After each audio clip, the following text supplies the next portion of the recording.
नमस्कार। मैं प्रद्युमन जोशीला। जिस बात का भय था वही बात हो गई पक्की। और हमने पहले ही ये बात कही थी कि जो ही कांग्रेस में जिला प्रधानों की नियुक्ति होगी, अगर वो नियुक्ति फेयर नहीं हुई, अगर उस नियुक्ति में काम करने वालों को तरजीह नहीं दी और सिफारशियों की भर्ती कर ली, तो कांग्रेस में असंतोष का बड़ा विस्फोट होगा। और वही हुआ हरियाणा के एक ऐसे इलाके में जिसका राजनीतिक रूप से अपना एक अलग ही रुतबा है। वीडियो में विस्तार से मैं आपको बताऊंगा। उससे पहले आप सभी दर्शकों से यह अनुरोध है कि YouTube पर हमारे चैनल को सब्सक्राइब करें, बेल आइकन घंटी का बटन अवश्य दबाएं, वीडियो को ज्यादा से ज्यादा शेयर करें, वीडियो को हाइप जरूर करें, अपने विचार कमेंट के माध्यम से जरूर लिखें। जो दर्शक निष्पक्ष, निर्भीक और स्वतंत्र पत्रकारिता में विश्वास रखते हैं वो हमें निरंतर आर्थिक सहयोग जरूर करें। उसके लिए आप हमारे मोबाइल नंबर 94 166 74 472 9416 74472 पर गूगल पे या फोन पे जरूर करें। हरियाणा का एक ऐसा इलाका जहां कांग्रेस आज शून्य पर है, उस इलाके में 3 सीटें और तीनों जगह ही बीजेपी के विधायक, और उसके बावजूद जिनको जिला प्रधान बनाया गया है उनसे पार्टी के ही नेता संतुष्ट नहीं है। और नेता भी कोई छोटे मोटे कार्यकर्ता नहीं, बल्कि वो पार्टी के समर्पित सिपाही जो 20-20, 30-30, 40-40 साल से कांग्रेस का झंडा इस इलाके में उठाए हुए हैं। वो समर्पित कार्यकर्ता जो कांग्रेस के लिए दिन रात मेहनत कर रहे हैं, और जब काम से नहीं बल्कि नेताओं की सिफारिश से जिला प्रधान चुने जाएं, तो फिर ऐसे जुनूनी और संघर्षशील नेताओं और कार्यकर्ताओं के दिलो दिमाग पर क्या आती होगी। मैं बात कर रहा हूं अहिरवाल के इलाके रेवाड़ी की। यूं तो रेवाड़ी में 3 विधानसभा सीटें हैं, उसके बावजूद कांग्रेस पार्टी ने एक महत्वपूर्ण जिला समझते हुए रेवाड़ी में 3 सीटें होने के बावजूद 2 जिला प्रधान बनाए, एक रेवाड़ी ग्रामीण और एक रेवाड़ी शहरी। रेवाड़ी में 3 सीटें, रेवाड़ी और बावड़ जो गुरुग्राम यानी गुड़गांव लोकसभा में आती हैं, और कोसड़ी जो रोहतक लोकसभा में आती हैं। और दीपेंद्र सिंह हुड्डा और हुड्डा परिवार की हार और जीत ये कोसड़ी का इलाका ही तय करता है। पिछली बार अभी जो चुनाव हुए तो 2 वोटों से दीपेंद्र हुड्डा जीते कोसड़ी से, लेकिन लोकसभा में लाखों वोटों से जीत गए। पिछली बार जब वो कोसड़ी से बुरी तरह से हारे तो लोकसभा में भी हार गए। इससे आप अंदाजा लगा सकते हैं कि कोसड़ी का राजनीतिक रूप से कितना बड़ा महत्व है। 2 जो प्रधान बनाए, मैं पहले आपको उनके बारे में बता देता हूं। रेवाड़ी ग्रामीण से सुभाष चंद्र चावड़ी और रेवाड़ी शहरी से प्रवीण चौधरी, ये 2 जिला प्रधान बनाए। दोनों कोई बहुत बड़े चेहरे नहीं हैं, लोग भी बहुत ज्यादा परिचित नहीं हैं दोनों से, और दोनों का राजनीतिक रूप से कोई बहुत लंबा चौड़ा राजनीतिक वजूद भी नहीं है। दोनों ने पार्टी के लिए भी कोई बहुत ज्यादा बड़े स्तर पर काम किया हो, वो कुछ भी इस इलाके के लोग नहीं बता रहे हैं। जहां तक बात है जिला प्रधान बनाने के बाद, कांग्रेस में जैसा हमने पहले आशंका जताई थी कि अगर समर्पित नेताओं को जगह नहीं दी तो बड़ा विस्फोट पार्टी में होगा बगावत का। कांग्रेस संगठन सृजन कार्यक्रम के तहत हरियाणा में खुद राहुल गांधी आए, उन्होंने एआईसीसी के पर्यवेक्षक लगाए, उदय भांजी ने पीसीसी के पर्यवेक्षक लगाए, और एआईसीसी और पीसीसी के पर्यवेक्षकों ने हल्का वाइज, जिला वाइज घूम घूम करके रिपोर्टें तैयार की और हर तरफ से यह लग रहा था कि इस बार कांग्रेस जो 11 साल बाद जागी है वो कोई निर्णायक और ऐतिहासिक फैसला लेगी जिससे बीजेपी को सत्ता से हटा सके। लेकिन जो ही लिस्ट आई 33 की आनी थी, एक अब तक भी नहीं बन पाई। ये है कांग्रेस के हालात पानीपत शहरी का।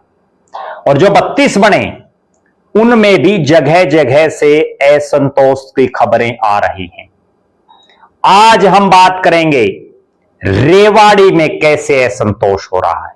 दोनों जो शख्स चुने गए हैं उनके ऊपर एक नेता विशेष की छाप बताई जा रही है और दोनों जो शख्स हैं वो इतना समय बीत जाने के बावजूद जो कांग्रेस की जिला प्रधानी के मजबूत दावेदार थे उन तक से मंत्रणा नहीं कर रहे हैं। और इसीलिए राजीव गांधी जी के जन्मदिन के दिन, जब पूरा देश उनका जन्मदिन मना रहा 20 अगस्त को, तब कांग्रेस ने भी यह कहा कि हर जिला मुख्यालय पर कार्यक्रम आयोजित किए जाएं। राजीव गांधी के जन्मदिन पर भी जो कार्यक्रम रेवाड़ी में होना चाहिए था जिस सत्र का, उसके नजदीक भी नहीं हो पाया। और जो लोग चाहते हैं कि कांग्रेस जिंदा हो और 0 से 3 तक पहुंचे इस रेवाड़ी में, उन लोगों ने एक मीटिंग की। वरिष्ठ नेता, वरिष्ठ कार्यकर्ता, जिनमें से बहुतों ने जिला प्रधान के लिए आवेदन भी कर रखा था।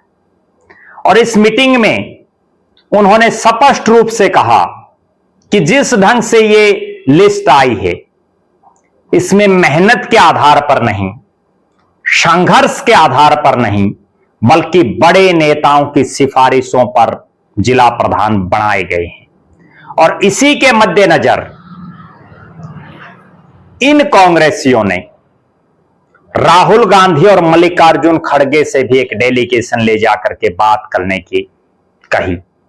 बैठक में मुख्यतः रूप से कोसली विधानसभा क्षेत्र से कांग्रेस के बड़े समर्पित कार्यकर्ता और पूरे इस गुड़गांव लोकसभा में जिनका अपना एक वजूद है, ऋषि यादव, महेंद्र छाबड़ा, लवली यादव, दिनेश भाडावास, संजय बहाला, रमेश ठेकेदार, दिनेश ठेकेदार, ओम प्रकाश डाबला, कुलजीत राव, दलबीर चौधरी, अजीत तोंगड़, एडवोकेट दयाराम सहित अनेक कार्यकर्ता मौजूद रहे। और अब मेरे पास जो सूचना है, ये कांग्रेसी केवल इस एक मीटिंग से टिकने वाले नहीं हैं।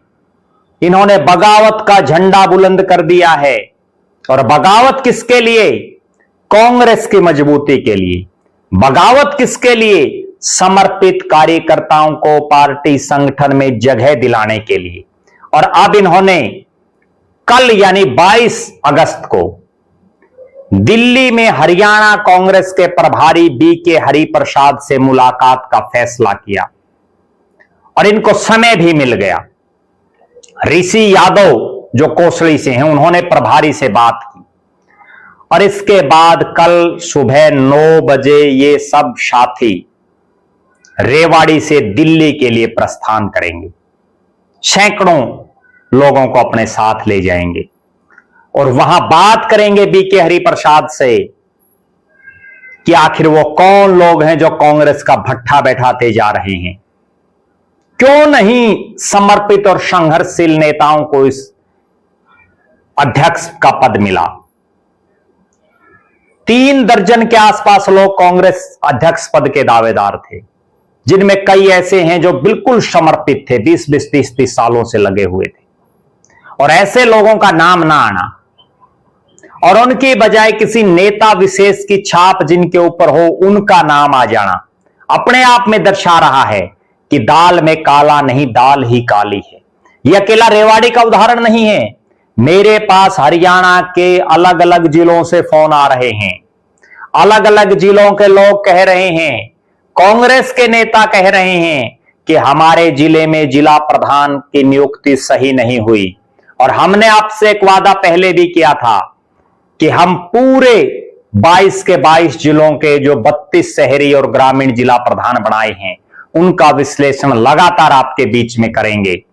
और आज हमने रेवाड़ी का विश्लेषण आपके बीच में रखा कि किस तरह से शहरी और ग्रामीण में जो मजबूत लोग थे उनको दरकिनार करके, और नेताओं के का जिनके ऊपर वर्चस्व है एक विशेष नेता का, उनको तरजीह मिलना अपने आप में यह दर्शा रहा है कि अगर यह कांग्रेस यूं ही चली तो आज भी जीरो पर है, अगले चुनाव में भी जीरो नहीं टूटेगी।